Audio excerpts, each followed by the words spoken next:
Olá a todos, sejam todos bem-vindos e bem-vindas.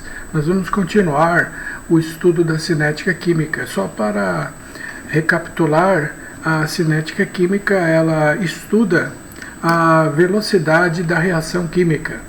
A velocidade da reação é calculado através da variação da quantidade de uma substância consumida ou formada num dado intervalo de tempo ΔT. Estudamos como calcular essa velocidade média na aula anterior. Hoje nós vamos estudar na parte de número 2 as condições necessárias para a ocorrência de uma reação química. Muito bem, a primeira condição necessária para uma reação ocorrer chama-se orientação favorável. O que seria isso? Orientação favorável, as moléculas devem estar localizadas no mesmo plano, tá? Vamos supor que nós temos aqui uma molécula representada por essas bolinhas vermelhas e uma outra molécula representada aqui por essas bolinhas azuis. E elas estão localizadas no mesmo plano. Então, isso vai garantir que quando essas moléculas se colidirem, venha a ocorrer uma reação química. O aluno poderia perguntar o inverso, né? O que seria, por exemplo, uma colisão desfavorável? Seria isso aqui, por exemplo, uma orientação desfavorável pode acontecer, por exemplo, das moléculas estarem localizadas em planos diferentes, uma molécula localizada num plano, outra molécula localizada num plano distinto. Não ocorre reação aqui. Ou elas podem até estar localizadas no mesmo plano, mas a geometria, a disposição das moléculas não vai originar uma colisão que garantirá a formação dos produtos. Isso aqui são colisões que não são orientações que não são favoráveis. Uma orientação favorável é nesse molde. As moléculas estão localizadas no mesmo plano em posições verticais. Partindo-se desse princípio que as moléculas estão bem orientadas, elas devem ter uma energia mínima necessária e suficiente para ocorrer a reação. É a chamada de energia de ativação. Essa energia de ativação é o mínimo necessário de energia fornecido para o sistema para a ocorrência da reação química. E partindo-se do princípio que as moléculas estão bem orientadas, com essa energia mínima suficiente, então, quando chegar a um determinado instante que essas moléculas colidam-se umas com as outras, essa colisão é chamada de efetiva quando tivermos as moléculas em orientação, em geometria favorável, com energia mínima suficiente para ocorrer a colisão ou choque efetivo, certo? Agora eu vou mostrar para vocês essas condições necessárias para a ocorrência de uma reação química usando um exemplo de uma reação química entre a molécula de hidrogênio, o hidrogênio molecular H2, com a molécula de iodo, I2. Aqui forma-se um intermediário, H2 e até a formação dos produtos formados. Para facilitar o melhor entendimento de todos vocês, eu vou usar um modelo microscópico para vocês localizarem os átomos, as moléculas durante a reação, tá? Vamos supor que a molécula de hidrogênio, que é constituída por 2 átomos de hidrogênio, seja representado microscopicamente por essas bolinhas vermelhas aqui, tá?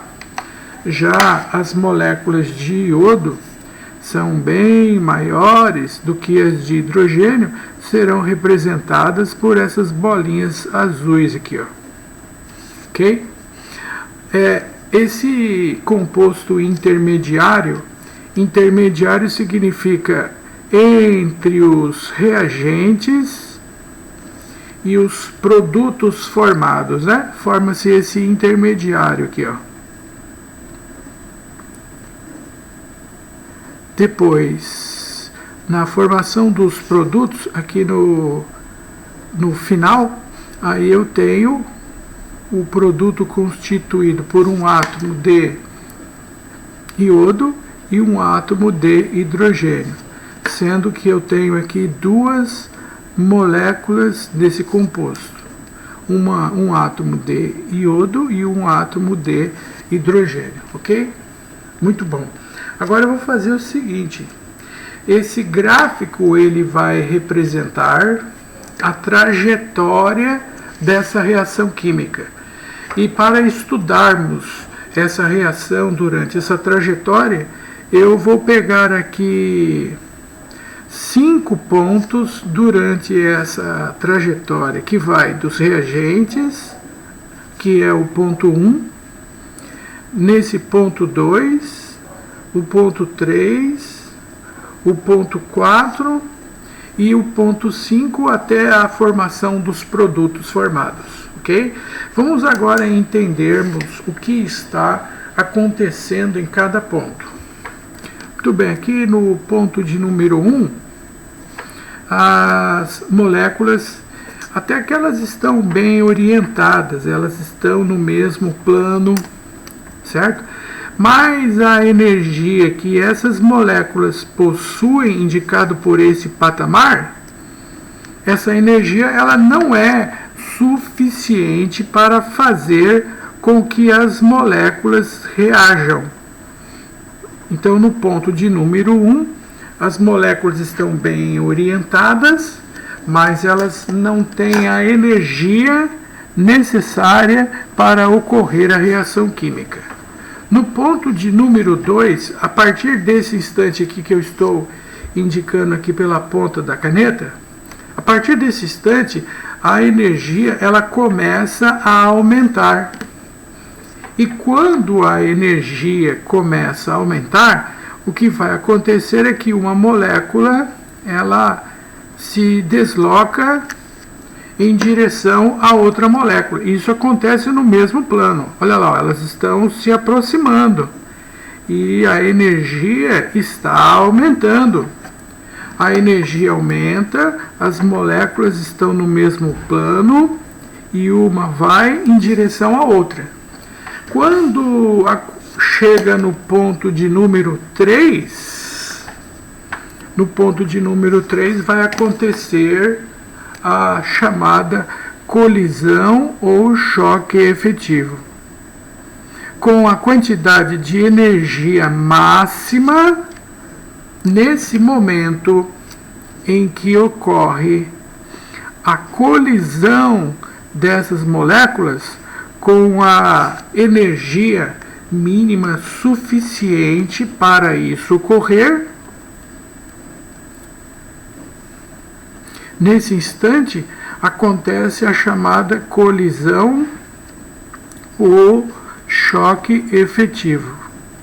Nesse instante que ocorre a colisão ou choque efetivo, forma-se esse composto intermediário chamado de complexo ativado. Exatamente no momento que ocorre esta colisão, ocorre isso daqui, ó, nesse momento, ó, vai ocorrer a quebra das ligações entre os átomos, tá? Porque a energia, no ponto de número 3, ela é suficiente para que no instante exato dessa colisão aconteça a separação dos átomos. Agora vamos analisar o que está acontecendo no ponto de número 4. Ora, No ponto de número 4, os átomos, eles se separaram, porque aquela energia, ela foi suficiente para quebrar as ligações químicas, e agora os átomos se separaram. Por isso que a energia, ela diminui. Aí, à medida que os átomos se separam, essa energia potencial diminui. E aqui no ponto de número 2, à medida que as moléculas se aproximam, aí a energia potencial, ela aumenta, tá?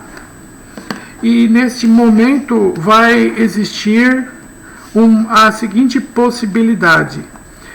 Será que a partir do instante que esses átomos se aproximam, forma-se novamente o H2 ou será que forma o HE? Aí entra uma questão da afinidade química. O iodo pertence à família dos halogênios 7A e ele é bastante eletronegativo. Ao contrário do hidrogênio, que é um átomo que está lá no extremo oposto da tabela, no canto esquerdo, e o hidrogênio é eletropositivo. Deixando os átomos livres, como aqui eles se encontram, então a tendência é que ocorra isso daqui, ó. O hidrogênio é atraído pelo átomo de iodo devido à diferença de eletronegatividade que existe entre os átomos. O hidrogênio é eletropositivo e o iodo é eletronegativo. A partir do momento que o hidrogênio ele é atraído pelo átomo de iodo, nesse momento a energia volta a ficar constante. E o que vai acontecer no ponto de número 5? No ponto de número 5 ocorre a formação dos produtos formados dessa reação, que é o átomo de iodo ligado ao átomo de hidrogênio.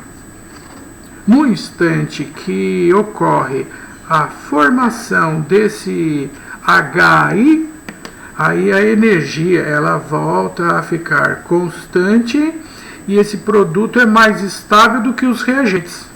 Como que você sabe? Por que que os produtos são mais estáveis em relação aos reagentes? Eu percebo que porque a energia no ponto 5 ela é menor do que a energia no ponto 1. E tudo o que acontece na natureza que torna um sistema mais estável é aquele que envolve a menor quantidade de energia envolvida, certo? Eu vou aproximar essa figura a fim de que vocês consigam melhor visualizar o que foi explicado. Observem.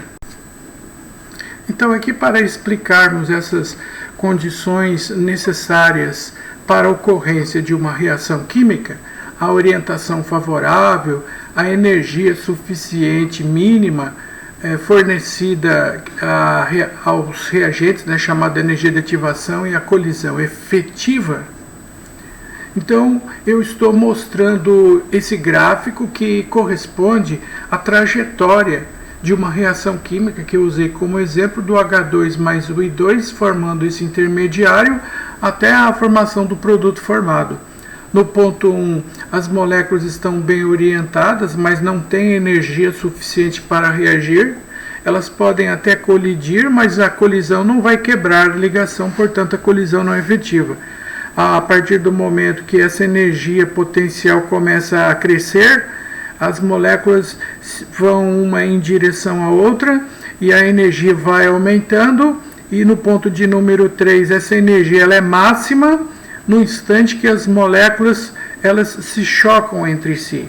No momento que ocorre a tal chamada colisão efetiva, quando as moléculas se encontram, forma-se esse intermediário que é chamado de complexo ativado. Como essa energia ela é suficiente, ocorre a quebra das ligações entre os átomos. E quando ocorre a quebra e os átomos se separam, a energia potencial ela vai diminuindo e os átomos estão separados. No momento que eles se juntam, o hidrogênio com o iodo, aí no ponto 5 a energia volta a ficar constante. Agora é muito importante que todos vocês saibam que nesse gráfico existem dois pontos muito importantes que devem ser levados em consideração. Quando vocês pegarem um gráfico desse, a primeira coisa que vocês devem fazer é determinar o ΔH dele, dado por esse intervalo, a variação de entalpia, que é o produto menos o reagente. E esse aqui, ó, é o intervalo que corresponde ao ΔH. Como vocês estão vendo, essa seta ela está apontada para baixo, indicando que o ΔH, a variação de entalpia, ela é negativa. Então, esse aqui é o exemplo de uma reação do tipo exotérmica. Além do ΔH, nessa reação você vai marcar também a energia, que é o mínimo fornecido aos reagentes para eles reagirem e formarem os produtos, que é dado por esse intervalo aqui, ó, que eu estou colocando nessa cor aqui, esse cor de rosa, tá? Esse pequeno intervalo que vai do ponto onde a energia era constante até o topo da curva, esse intervalo corresponde à chamada de energia de ativação, tá? A energia de ativação é o mínimo de energia que é fornecida ao sistema para a reação química ocorrer. Se você não fornece essa energia de ativação, esse mínimo, a reação ela não ocorre. Então, recapitulando, nesse gráfico que vocês receberem, você vai marcar o ΔH, que vai dos reagentes no ponto 1 até os produtos no ponto 5, tá? E ele é negativo, indicando que a reação ela é do tipo exotérmica, e também o mínimo fornecido para a reação ocorrer, que é a chamada energia de ativação. Agora eu vou explicar para vocês a relação que existe entre a energia de ativação e a velocidade da reação. Para nós discutirmos essa questão da velocidade da reação e a energia de ativação, eu peguei aqui mais uma vez o gráfico do caminho de uma reação exotérmica, e aqui está o gráfico que representa a trajetória, o caminho de uma reação endotérmica. Eu quero comparar esses dois gráficos e no final responder qual é a reação mais rápida.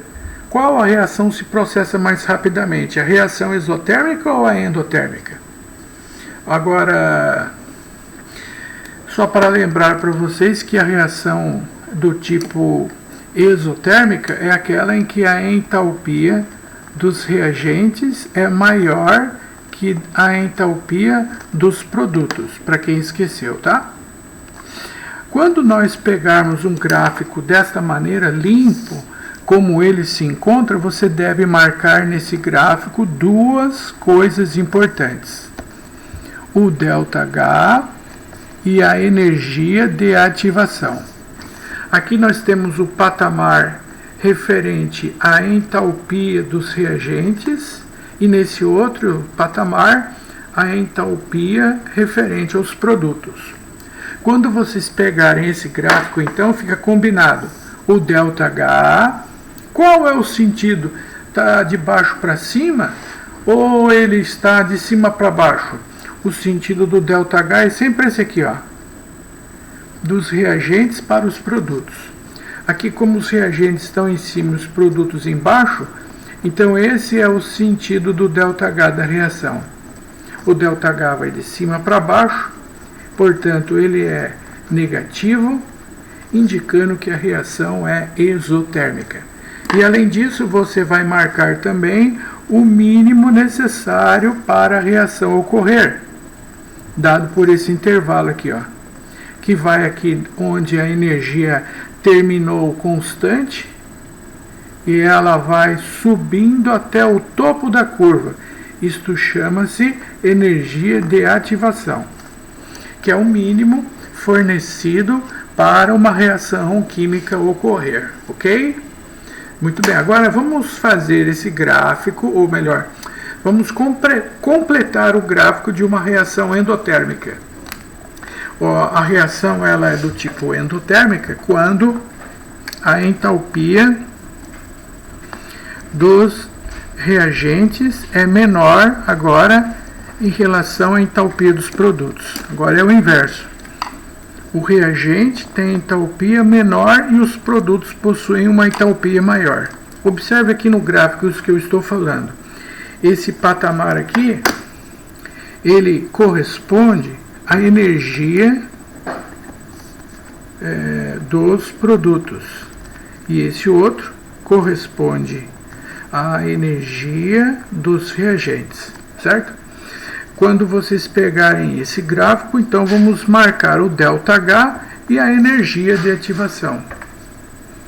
Tá, e qual é o ΔH? O sentido dele? O sentido do ΔH é sempre esse aqui, ó. Dos reagentes para os produtos.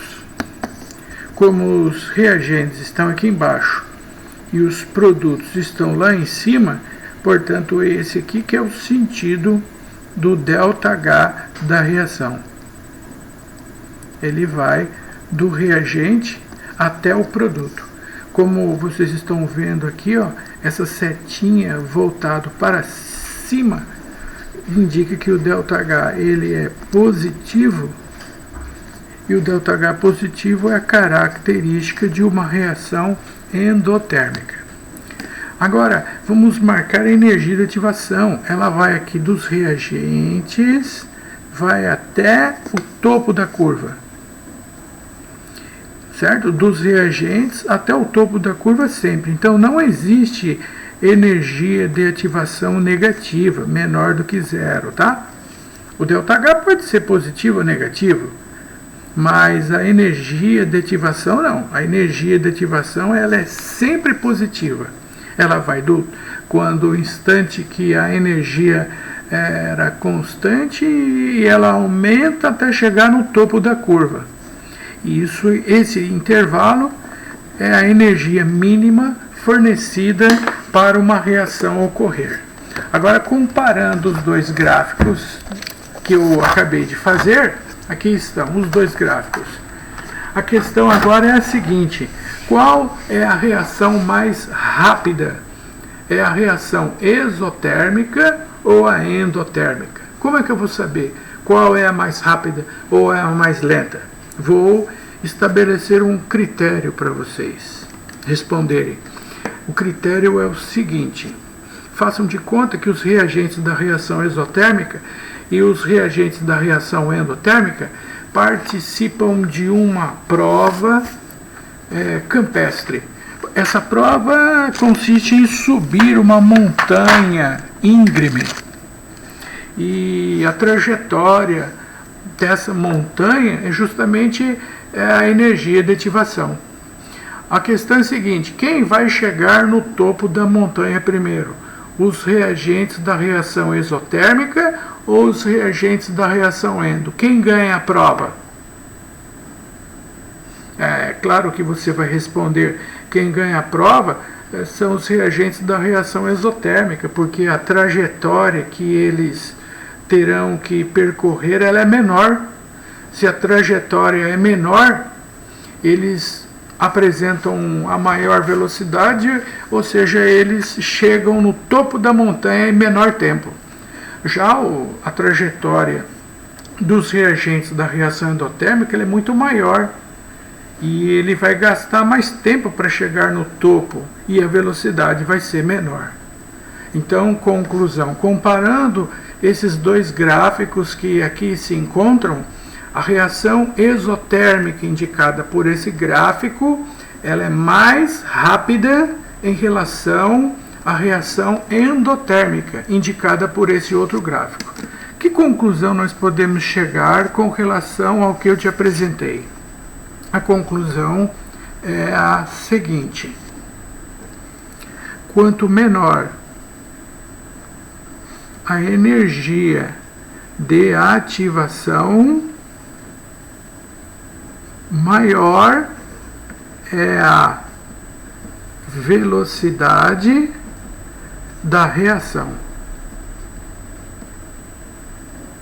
Aumentar a velocidade da reação significa que a reação se processará num tempo menor. Essa é a conclusão que nós podemos chegar. De acordo com os gráficos apresentados da reação exotérmica e da reação endotérmica.